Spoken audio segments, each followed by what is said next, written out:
একটা দিন যেটা সপ্তাহের অন্য সব দিনের চেয়ে আলাদা, যেখানে আকাশ নেমে আসে রহমতের ছায়া হয়ে আর সময় থেমে যায় দোয়ার অপেক্ষায়। এটা জুমার দিন। এই দিনে এমন এক মুহূর্ত আছে যে মুহূর্তে আকাশ খুলে যায় আর বান্দার চাওয়া সরাসরি পৌঁছে যায় রবের দরবারে। রাসূলুল্লাহ সাল্লাল্লাহু আলাইহি ওয়াসাল্লাম বলেছেন, দিনসমূহের মধ্যে জুমার দিন শ্রেষ্ঠ এবং আল্লাহর কাছে অধিক সম্মানিত।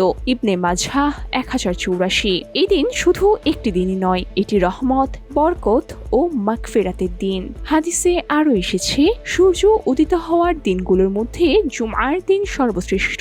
এই দিন আদম আলাইহিস সালামকে সৃষ্টি করা হয়েছে, জান্নাতে প্রবেশ করানো হয়েছে এবং বের করা হয়েছে।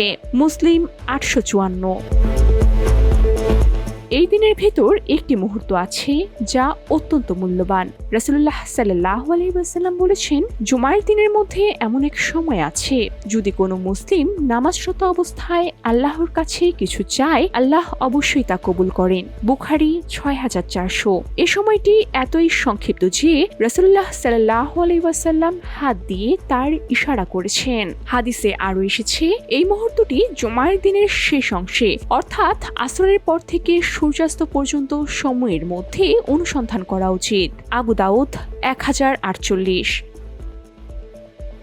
হযরত আবু হুরায়রা রাদিয়াল্লাহু আনহু বর্ণনা করেছেন, যে ব্যক্তি জুমার দিন আসরের নামাজের পর নিজ স্থানে বসে থাকা অবস্থায় এই দরুদটি পাঠ করবে, তার 80 বছরের গুনাহ মাফ করা হবে এবং 80 বছরের নফল ইবাদতের সওয়াব তার আমলনামায় লেখা হয়। দরুদটি হলো, আল্লাহুম্মা সাল্লি আলা মুহাম্মাদিন নাবিয়্যিল উম্মি ওয়া আলা আলিহি ওয়া সাল্লিমু তাসলিমা।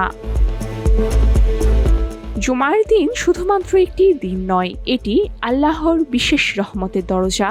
দোয়া, দুরূদ, ইস্তিগফার এই সময়গুলোকে যারা গুরুত্ব দেয় তারা কখনোই বঞ্চিত হয় না। আল্লাহ তাআলা আমাদের সবাইকে জুমার দিনের এই বরকতময় সময়গুলোকে কাজে লাগানোর তৌফিক দান করুন, আমাদের দোয়া কবুল করুন এবং আমাদের হৃদয়কে তার স্মরণে ভরিয়ে দিন। আমিন। VOD Bangla news desk.